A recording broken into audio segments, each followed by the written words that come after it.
Unikalios gero regėjimo formulės. Iš tikrųjų, teko man skaityti labai įdomią knygą regėjimo atkūrimo. Jinai parašyta daoizmo principu. Ir daoizme, tao praktikoje, cigūno praktikoje yra labai daug skirta dėmesio atsipalaidavimui. Ir toje knygoje iš tiesų buvo labai gerų patarimų apie akis, tame tarpe irgi. Ir vienas iš jų labiausiai man įstrigęs, kad geram regėjimui ne tiek yra svarbu pratimai, kiek yra svarbu mokėti atsipalaiduoti. Ir aš prieš tai buvau skaičius, aišku, Beitso knygą, ir ten irgi apie tai būna užsimena, bet nėra paaiškinta, kam to reikia, kodėl to reikia. Arba, sakykime, ta praktika, kai reikia žiūrėti į lentelę ir bandyti tas eilutes skaityti, po to iš toliau skaitai, pamenat, ar ne? Vadinamoji fiksacijos mokymo akį fiksuoti vaizdus praktika irgi. Va, tai Beitsas tiesiog tik parašo, kad taip reikėtų daryti, bet nepaaiškino, kodėl taip. O, va, sakykime, daoizmo praktikoje yra konkrečiai išaiškita, kam to reikia. O reikia to tam, kad mūsų žvilgsnio energija, kai jinai išmoksta fiksuoti, tai jinai įgauna vadinamą erelio žvilgsnio savybę. Reiškia, mes pernelyg norime, pažiūrėdami į kažkokį vaizdinį, tekstą, norime apgriebti visą tą plotą, visą tą informaciją, apgriebti akimis, ar ne? Žiūrime į knygą ir ten matome daugą. Jeigu mes susikoncentruotume ties kiekvienu žodžiu, ties kiekviena raide ir ties kiekviena eilute, mūsų regėjimas iš karto pagerėtų. Ir šitą aš, aišku, bandžiau pati, tame tarpe, nes viską bandau pati. Ir tikrai taip vyksta, taip yra. Iš tiesų, pabandykit. Bet čia yra skirtumai, reiškia, toliaregiam, trumparegiam. Toliaregiams, kurie nemato iš arti, tai reikėtų dirbti su knyga. Knyga, smulkios raidės, bet pasiimi raidę, iš teksto išsitraukia, ar ne, tu ją norėsi apžiūrėti, tą raidę. Pradžioje reikia apžiūrinėti išorinius kontūrus raidės, po to vidinius kontūrus. Tu ją turi apžiūrėti, tą raidę, reiškia susikoncentruoti grinai į raidę. Ir po to kitą, po to sakinį, po to dvi raidės sujungia į sakinį. Ir va lygiai tas pats su tomis lentelėmis, kur aš irgi sakiau, dirbti, žiūrėti reikia. Tai čia tokiu principu taip pat galima dirbti. Gal tai daugiau suvokiama jo prasmė tada bus jums irgi. O trumparegiams, kurie neprimato į tolį, tai pirmas etapas, netgi geresnis, būtų žiūrėti gamtoje, į pastatus, į vaizdus, į medžius, į viską, kas yra tolumoje. Aišku, tai gerai daryti be akinių, tiek kiek matai, tiek akiplotis jau ir pačios tos dioptrijos leidžia žiūrėti.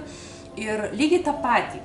Kontūrus, apibrėžti akimis, apžiūrinėjant kontūrus, to pastato, to medžio, tų lapų, sakykime, ar ne, išorinius, vidinius kontūrus, apžiūrinėti.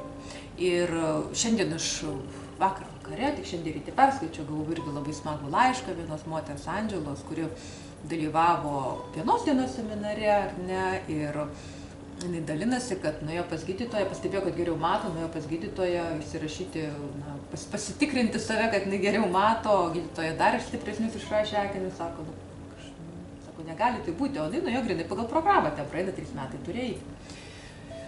Va, ir jinai man rašo, kad jinai tą eilutę, kurios nematė ilgą laiką, jinai dabar jau mato, sako, pati negaliu patikėti, sako, aš ją matau. Va, tai toks labai smagus laiškas, sakau, ką daryti, ar tos sakinius rašytis, ar ne, sakau, tikrai ne. Aš noriu paklausti, ta knyga daoizmo?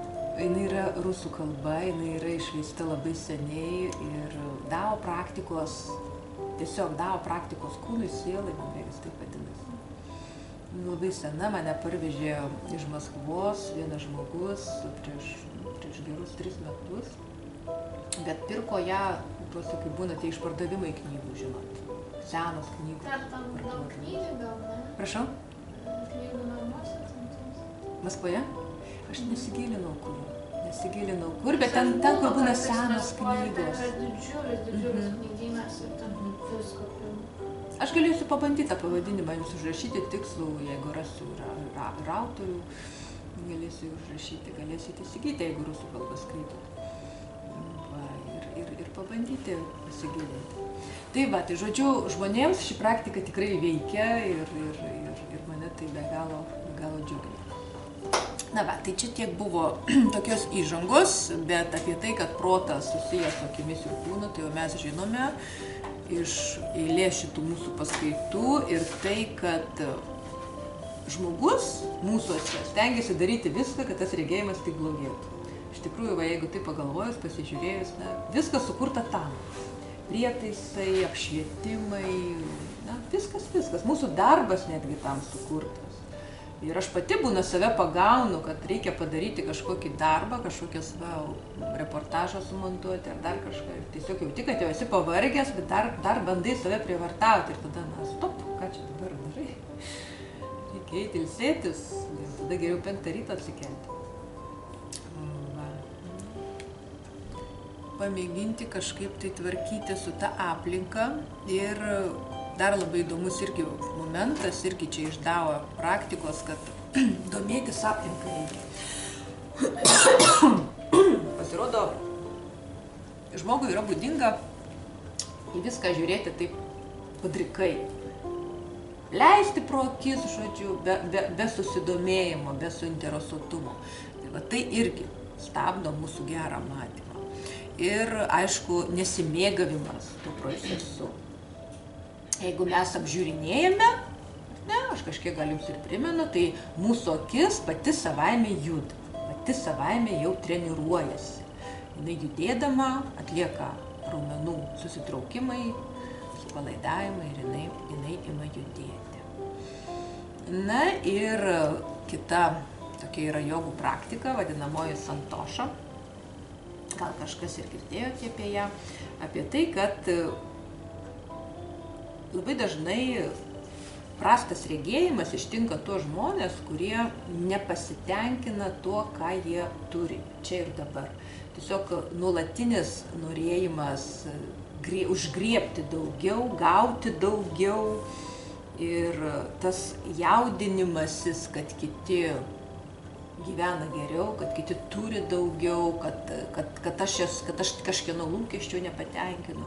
Vėlgi sukelia mūsų prastą regėjimą ir aš apie šitas priežastis kalbėsiu mūsų paskutinėje temoje, kuri bus ir skirta tam, meditacijos praktikos ir psichoemocinės korekcijos praktikos. Tai šiandien labai apie tai tikrai nesiplėsiu. Na ir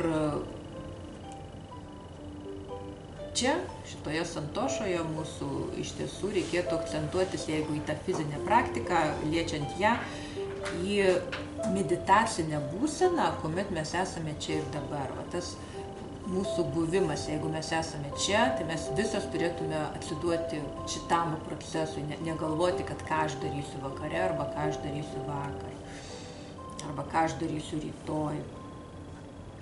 Ir daiktai geri daiktai, gerai matomi daiktai, jie pasirodo tik tuo met, kai būna mūsų regėjimo lauke, tiesiogiai mūsų regėjimo lauke. Dėl to ne vien tik centrinį matymą reikėtų lavinti, apie ką aš sakiau, tos kontūrus apibrėžti, ne? Bet tuo pačiu ir periferinį matymą. Periferinį matymą mes laviname, kaip jau žinote. Pamenat tą praktiką? Su pirštu. Tai periferinį matymą. Dar labai irgi yra smagus pratimas periferinio matymo, lavinti juodo taško praktikėlį, kuomet mes ant popieriaus lapo, A4 gali būti popieriaus lapas arba kad ir mažesnė kortelė, nusipaišome maždaug stiklinės diametro juodą tašką arba išsikerpame jį iš spalvoto popieriaus, ar ne?